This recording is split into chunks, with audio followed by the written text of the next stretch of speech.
All right, hello. In this video, we are going to be doing a little bit more with static variables and methods. So our goal is to be able to program using them. Just a reminder, so maybe you could pause the video and try to think of what does a static variable or method mean in your own words, right, before continuing.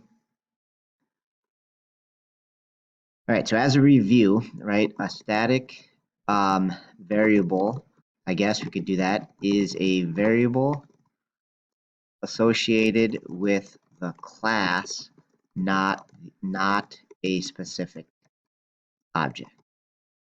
Okay, so most of the time you build the class, which is a blueprint, and then you make objects, which are instances that have actual data, right? And for the most part, your variables are going to be non-static, right? They're going to change for each object. So like if you think of a student, again, the first name would be a good example of a non-static variable because each student has their own first name. However, if you had like a count of the total students, right, that you're keeping track of, that you could have just store at the class level so that there's only one variable representing the total count. All right. And then the other big thing to know about static variables or methods is um, you can access them using class name dot method name or variable name, right? You don't have to make an instance first, right? You don't have to make an object first, right? So class non-static variables, you do like this. You do object name dot method name or variable name, usually method name, but anyways, so that's another big difference between static and non-static variables. Okay, so anyways, just to practice this a little bit more, I have like a basic warm-up question here. And I want to talk today specifically about like another way that you can use static methods and variables, and that is you can like use them to share code. So if you had, say, a bunch of programs where you wanted to calculate the average of an int array, like the average value in that array, you could put it in like a class called array helper, and then make a static method, and then you could use anytime you need it, you could just call this method. And by the way, that's what we're doing when we do math, right? When you do math.square root, right? You don't create a math object first. You just call math.square root, right? And anytime you need the square root of a double or an int, you can just use this math.square root without having to create a math object. So see if you can do a similar call here. Like if I want to do calculate average, how would I do it? And actually, I did this wrong. I would need to do a double answer, store the result from math.square root. So pause the video and see if you can try this for the array helper example here. And again, you have to imagine you're outside of this class. So I'm in a new separate class. Okay, and so how we would call it is you don't need to do array helper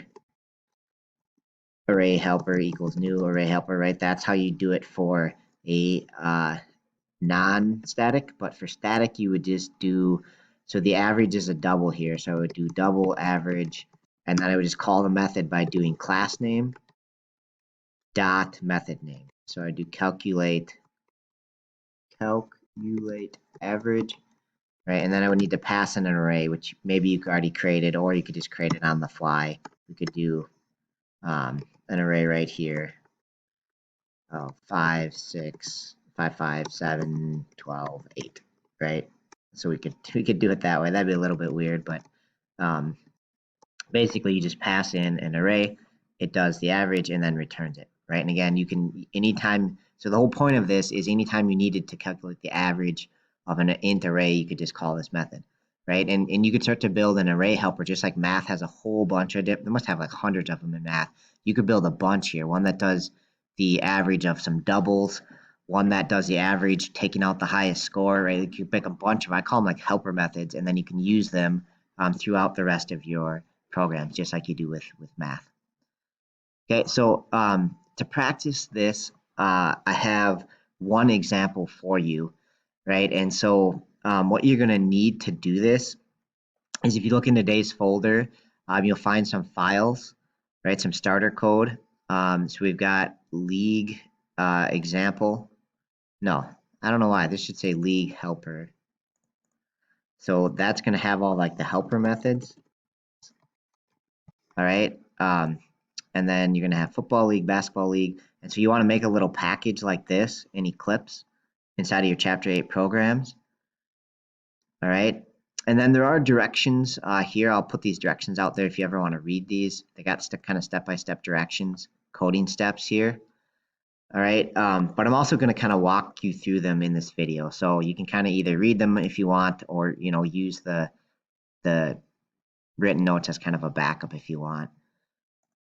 Okay, but essentially what we're going to do is once you load the code, okay, so you load them in, you have 3 files, basketball league, football league, and league helper. Okay, and what the idea is going to be is anything that's common to football league and basketball league, right? These represent, like, say Rogers Park and Rec, and you have a league. And it looks like, what are we storing in here?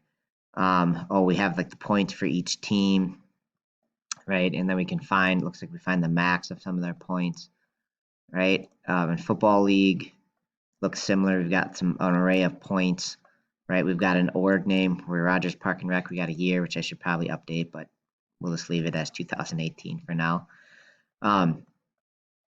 Okay, and then if you look inside of these, they both have, if I scroll down here, they both have a find sum method, right? That's exactly the same for an array of ints. And they also have a find max, I think, that is exactly the same. So if I look at those two, they're the exact same methods. Okay, so kind of the idea on this is here's a high level picture of it where league helper is blank, I think, to start. Yeah, it's kind of blank with some directions in there. But the idea is that these methods, all right, these find sum and find max, since they're the same method, the exact same code, I don't want them in 2 spots, right? Especially if I had to make changes. I don't want to have to make changes, especially if I have like 10 different leagues. I don't want to change these methods in 10 different spots. So I'm going to put these over here, right? So I don't even really need them down here. These are just duplicates. So then I'm just going to put them here since they're common to both of basketball league and football league. I'm going to put them here and then call them statically using the league helper class. Okay, so you essentially can copy and paste the code over and then just call them differently in these 2 leagues. So if you just want a picture of that, again, literally you can copy and paste the code, right? And then you just have to change how they're called here. Okay, so I'm not sure if that's following the directions here exactly, but if you want to try that, go ahead and see if you can do that. So put them in one spot and then unpause this video to see how it works, right? You have to change how it's called here and you'll have to move them into the league helper.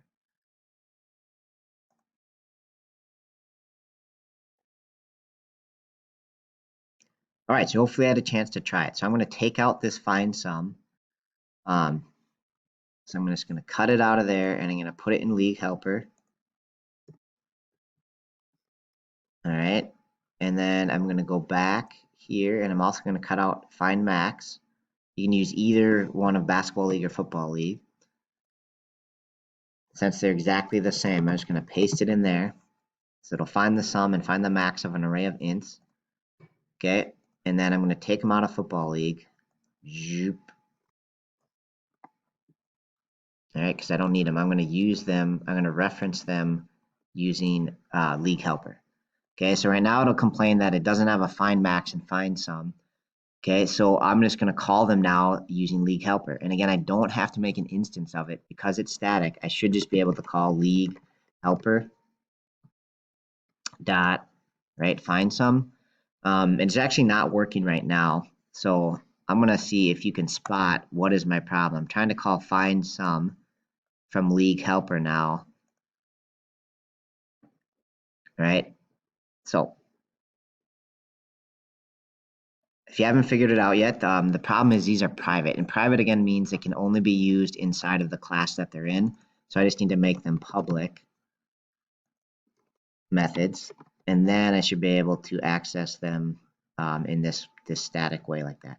So basically, instead of calling find max, it used to be inside of this class football league, so I didn't need to put anything in the front. Now it's in league helper. I just have to say league helper dot. Right. So on all of these, I just need to add league helper dot.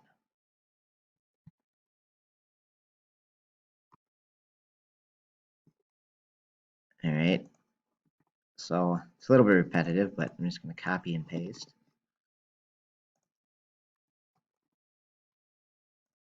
I probably could have made a two-dimensional array here. That would have been a little bit better, to be honest. But anyways, so I'm going to run this, make sure it's still working.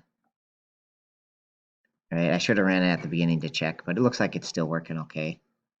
I could kind of look at the array and make sure those values look okay, but I'm assuming I'm calling the methods correctly. Okay, and then back in Basketball League, just do the same thing, right? So now all these methods are stored in league helper, so I just got to call league helper dot.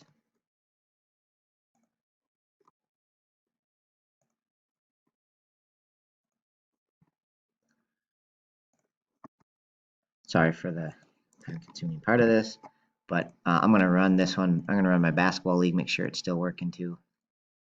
All right, so I'm finding the max and the total for each team. That looks good. Next piece of the puzzle, I think, was there's also static, there are these variables that are the year and the org name. And again, these are the same, whether it's basketball league or football league, our org is still Rogers Park and Rec and the year is still the same, right? So you could actually just store them then at the class level, since they're going to be the same for all of these different little league files. You could just put them in one spot and then access them statically. Okay, so we did static methods, but now we're going to do example of static variables. And again, since they're common, we only need really one of them stored at the class level. So we're going to store them up at league helper. Okay, so they're being referenced and stuff here. So I'm going to take them out. I'm just going to cut them out of here. And again, hopefully you've tried this first. If not, you should be pausing the video and trying it. So it's going to paste them in here.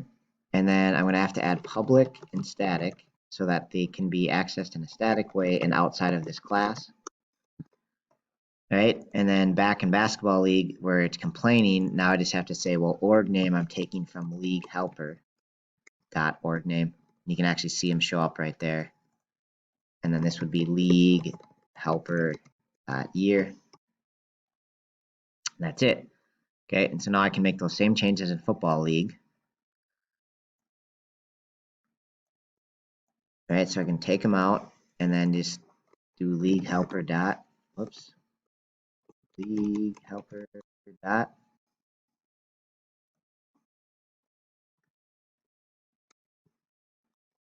Okay, and again, like one of the nice parts about this is just as an example, right? Let's say the year change. It's now 2021 when I'm making this video. So now if I want to update the year, if I had it in a whole, again, imagine, that there's 20 different leagues in Rogers Park and Rec or whatever, right? If I wanted to change a year, I'd have to go and change it in every single one, right? But if I store it in a common location, right? Now, if I want to change the year, I can change it just in League Helper, and all my other leagues are referencing this variable. So I change it once, and now they're automatically updated to 2021. Right? When I run it, now it's 2021. Go back here, run this one. Now it's 2021 again.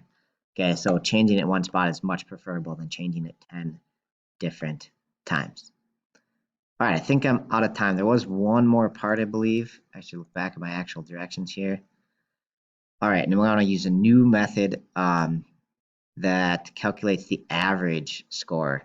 All right, and we can use the existing find sum method. So, yeah, I'm going to do that part in a second video. So, thanks for watching part 1.